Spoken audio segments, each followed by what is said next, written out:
Hey guys, welcome back. Sorry I haven't posted a video in a little while. I was on a field trip yesterday, which was really good. We went to basically the hospitals and looked through some different areas of the hospital. It was really, really neat. Okay, so we're going to get back and we're going to do the dark reactions today. So I'm going to kind of give you my overview. You should have already gone through it. Okay, now my 5-step, or I don't know if it's 5 steps. I guess I'll go through my steps that I did in university. And I did pretty well in university. So this is how I studied basically. Okay. Now, before you're going through this lecture, so say I was a university professor and you're going to do a lecture on light-dependent reactions. Okay. The first thing you want to do is you want to go through before the professor gives the lecture. You want to read through it. Okay, so you're going to get a textbook. You should have a textbook. Look in the index, and you should find light-dependent reactions, and you want to read through it. Now, when you read through it, you're probably not going to understand. I'd say probably 70% of it. I didn't either. Okay, we read through it, and you're using all these terms, and you're like, I have no idea what they're even talking about. But you still want to read through it, and the idea is that you're picking up and you're storing memories that you won't have to store later.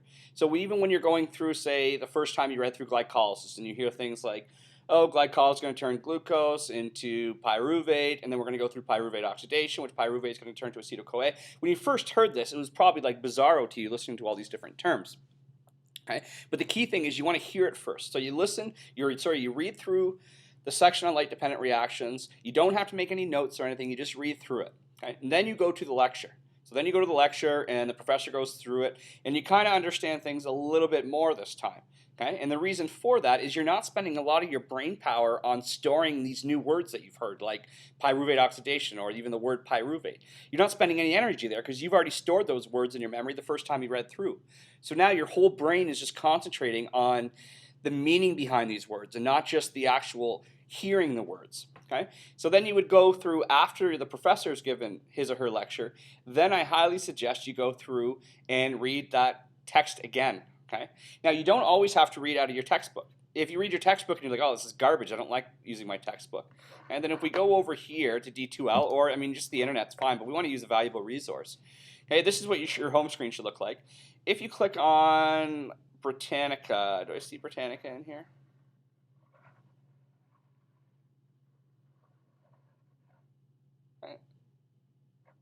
I don't see. If you click on this, or here it is, Britannica. Click on Britannica. You can use that as a textbook instead. Okay? And then you would read through it. You want to do this multiple different times in order to absorb this. You can't just listen to lecture and say, okay, I got this. Or you can't just read the textbook once and say, I got this. This stuff's way too hard, right? If it was that easy, everybody would be getting science degrees, and we'd have tons and tons of doctors and nurses and chemists and all these different people. But it's very difficult. It's a lot of work to become a scientist, and that's why it's an elite profession. Okay, so let's go through the dark cycle. And if this is the first time you've seen the dark cycle, this is not going to be the most beneficial to you. I suggest reading, a section on the dark cycle first, and then we go through the lecture, and it will be more helpful. Okay. So here, I don't know why I have a picture of the light dependent. Here's the dark cycle. Okay? And the big thing with the dark cycle is we've taken all the energy from the light cycle, okay, or the light dependent cycle. And during that time, we didn't need CO2 at all. Okay, we did need water because we need to refill P680 with an electron, but we didn't need CO2 yet because we're not even using CO2. We're not even creating glucose. All we're doing is trapping energy. So we've trapped energy in the form of ATP. We've trapped energy in the form of NADPH. We're now sending that to the light independent cycle, also known as the Calvin cycle, also known as the dark cycle. Okay.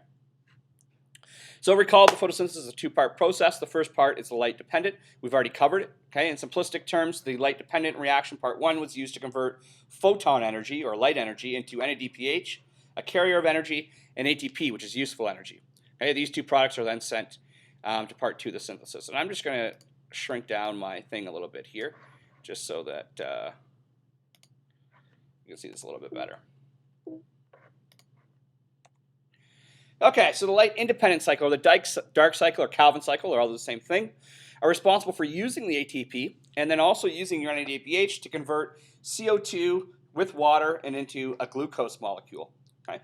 Now it can occur in the presence or absence of dark, so this can occur at nighttime. Okay? It can also occur during the daylight as well.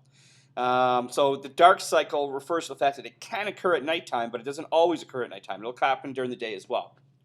Now the key idea is you're going to take inorganic carbon, so CO2 is inorganic, okay? And you're going to be converted into organic carbon G3P. And G3P is a supermolecule. We're going to get to that a little bit later, but it is a supermolecule. Okay, it's used for the creation of cellulose, maltose, sucrose, glucose. It can create a lot of different things. Okay, it's our supermolecule.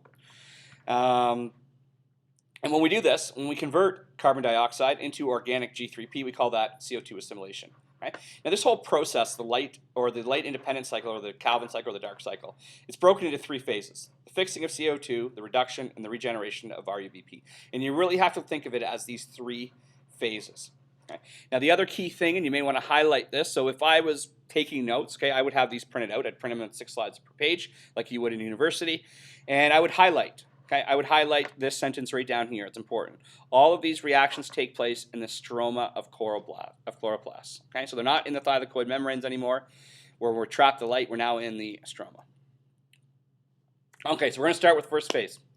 The first phase of light-dependent cycle is carbon fixation. Okay, this key step is the bonding of carbon, or CO2, into an existing 5-carbon molecule called RUBP. So that's key. And we're going to go through an animation, and I'll show you this whole process in a second, but we'll talk about it in words first. So I'm going to take a CO2 molecule, got 1 carbon. I'm going to combine it to another molecule that's got 5 carbons, sorry. Okay? So I've got RUBP, 5 carbons. I've got CO2. I'm going to knock off the oxygen. It's going to come off, and that's why we get oxygen coming off in photosynthesis. And I'm going to take that 1 carbon, combine it, and now I've got a 6-carbon molecule, which only exists for a short period of time. We don't even give it a name, okay, because it only exists for a very, very short period of time, because it immediately gets broken down into 2 3-carbon compounds, which are stable. That 6-carbon compound that was originally made is very unstable. It immediately gets broken down into 2 3-carbon compounds called PGAs. Okay?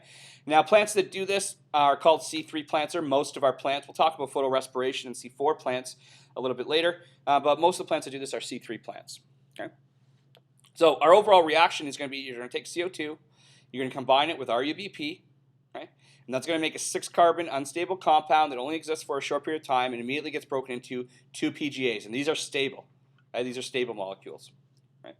Now, the other really important thing that you want to highlight is this whole process here needs an enzyme, right? It's a living thing, and any kind of reaction in living things almost always need enzymes, like we talked about in our first unit. And the enzyme that facilitates this reaction is called Rubisco. Okay? And Rubisco is the most abundant protein on Earth. There is a ton of Rubisco. There's a ton of plants, and all plants need Rubisco in order for this reaction to happen. So there's a lot of Rubisco around. Okay? All right, so that's this phase that I just talked about right here. We went, go back there for a second. We went from CO2, okay, I'm going to combine it with RUBP. So here's my 1, 2, 3, 4, 5 carbon. Here's my 1 carbon. I'm going to combine these things, okay, and they're going to immediately, it doesn't even show it in here, they're going to make a 6 carbon originally, but then it immediately breaks down into 2 of these PGAs. So there's only 1 shown here, but 1, 2, 3 carbons. The other PGA is just not shown, okay, and we're going to eventually get those converted. So the second stage is the reduction. Okay? So the second stage, after we've made PGAs, is we're going to convert those PGAs into something different. So the PGAs created in stage 1 are in a low energy state and need to be converted to a high energy state. So they need to be reduced. Okay? And so that means that they're going to gain an electron. Leo the Lion says GER, gain of electron means reduced.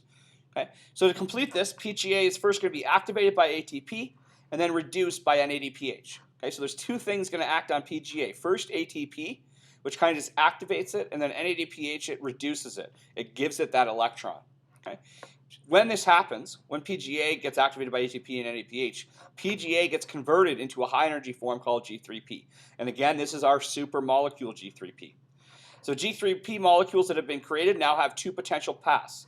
Okay? They're a supermolecule. They can do a lot of different things. One path is to go on and make glucose, and I could put in here cellulose and maltose and everything else. So some of them, very few of them, actually go on to make glucose, which is why they call photosynthesis an inefficient process. Okay? Because most of the G3Ps that we created will actually go on to stage 3 of the Calvin cycle, which is going to regenerate RUBP. Okay? So first we're going to talk about the reduction. So here's my PGA. I add an ATP, I add an NADPH. Both of these act on this thing and then convert it into a G3P molecule. Okay? It's still 3 carbons long, and now this one's got 2 options to go. It can go to actually producing glucose and maltose and cellulose and everything else, or it can go on to stage 3. Okay? And most of it goes on to stage 3.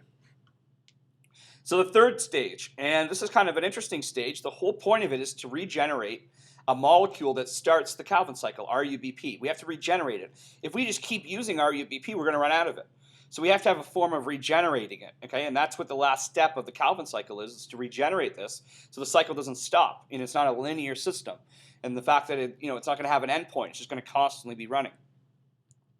So regenerating this molecule allows the cycle to continue. Without regeneration, the cycle would run out of RUBP, and this would prevent stage 1 carbon fixation from happening. So RUBP is generated by combining G3P molecules. Okay? Since you are making something more organized, RUBP is more complex than G3P in structure, and therefore it must have energy put into it. That's like our second law of thermodynamics, that if you're going to make something more complex like RUBP, you're going to have energy to do that. Okay, so looking at the numbers, and you really want to pay attention to these numbers. This is what's hard about it, is trying to remember these numbers, okay? So the production of one glucose molecule, okay, requires the Calvin cycle to turn 6 times. So we need 6 CO2s. I mean, it makes sense. If I'm going to make a 6-carbon glucose molecule, I need 6 CO2s to do it. Okay?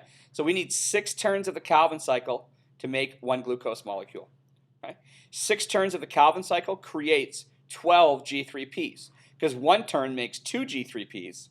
Okay? It also makes 2 PGAs, which were converted to G3Ps.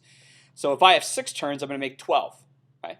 Well, of the 12 G3Ps that are made from the 6 turns of the Calvin cycle, only 2 go on, okay, and they're each 3 carbons long, so 2 G3Ps combined, they're each 3 carbons to make a 6-carbon sugar. The remaining 10, so most of the ones that are made are going to go on to RUBP regeneration. Okay? Now, just to remind you, the G3Ps are able to not just create glucose, but they can create starch and cellulose and sucrose and maltose and fructose and all the other sugars that we talked about in Unit 1. Okay, so the last thing I want to do, and I gave you this link before, this is an unbelievable animation, okay? And it really, really explains the Calvin cycle really well, okay? Much better than I can do it with words. So let's just take a look at it. Okay, so a couple things I really want you to focus on. One, definitely take a look at this over and over again, especially before our unit test. Okay, so here's a couple things. We're going to have 3 stages. Okay, we're not showing the trapping of it. Okay, so this kind of image shows that this is the light cycle. It trapped the energy. We're only showing the Calvin cycle here, and we got our 3 stages here that I talked about before. Now, notice a couple things here. Okay, here's our RUBP. So there's our 5 carbon long. Basically molecule that we're going to use and we're going to regenerate at the end. Okay? So this molecule right here is going to combine with 1 CO2. So 1 CO2 combines with one of these. Now notice there's only 3 CO2s here, so we don't have enough to even make a glucose. Okay? We would need double this to make a glucose. So this whole process, this animation, is only going to really make half a glucose molecule. Okay? Which is kind of unfortunate, but maybe they did it for simplistic reasons. So I've got 3 CO2s, and I've only got 3 RUBPs. But again, to make 1 glucose, I would need 6 RUBPs and 6 glucoses, or 6 CO2s. Okay. The other big thing here is our enzyme, Rubisco. Okay, so our enzyme, if it gets denatured, if you heat it up and you change the temperature drastically of a plant, it's not going to function because you would warp this Rubisco enzyme. So this is just going to facilitate the reaction between RUBP and CO2. So we get stage 1. 1 CO2 is going to combine, okay, and immediately break into those PGAs. So originally it was a 6-carbon. Okay, so right there it's 6 carbons long, and then it immediately breaks into those 2 3-carbon chains. Now notice a couple things here. Okay, oxygen has left. When we took that carbon off the CO2, oxygen left as a waste product. Okay. Other things to notice. We had 3 RUBPs, they combined with 3 CO2s, and now we have 6 PGAs. Okay, now count the carbons, that makes it a little bit easier. So now I have 6 PGAs. So we've done stage 1. Okay, where I've basically created PGAs. Now, stage 2 is going to be the conversion of PGAs to G3P. And you want to look at these numbers. Okay, you're going to need 1 ATP and 1 ADPH for every PGA. So 1, 2, 3, 4, 5, 6. Stage 2 is going to take 6 NADPHs and 6 ATPs. And we're going to watch this. So these things, the ATPs are activating it. The NADPHs are reducing it. So what that means is activating it just means kind of just I don't really want to get into it, but really just kind of activating it. It's adding a phosphate to it. Okay. You could also look at it as phosphorylating it. NADPH is the one that's adding an electron to it. Okay, and it also takes that phosphate away. Okay, so at the end, we've used 6 ATPs and 6 NADPHs. So we're done stage 2. Now, once we're at this stage, this G3P is we've made the supermolecule. Okay, well, this thing can go on and make sugar, it can make cellulose, it can make glucose, it can make a million things. Now we only have one of them. Okay, we've only got one of them because most of them, we've made 6 of them, but only one of them is going to be available to make sugar. The rest of them have to go on to regenerate RUBP. And again, why they call it an inefficient process. Okay, so this one's just kind of hanging in limbo here, waiting for another one to be made, and then it can go on to make whatever sugar it needs to be made. But we're now going to go on to stage 3. And stage 3 is when we take all these remaining G3Ps and we're going to convert it back to RUBP. But again, if we want to make a simple molecule into a complex molecule, our second law of thermodynamics says we have to put in energy. So we're going to put in energy in the form of ATP. So every one of these molecules is going to require an ATP to do it. So 1, 2, 3, 4, 5. I'm going to need 5 ATPs, okay, in order to get these converted.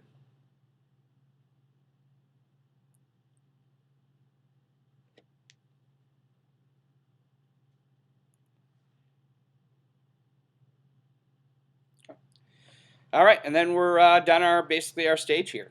Okay, so that was it for the dark cycle. So what I'd really like you to focus on is, one, really working on your diagrams.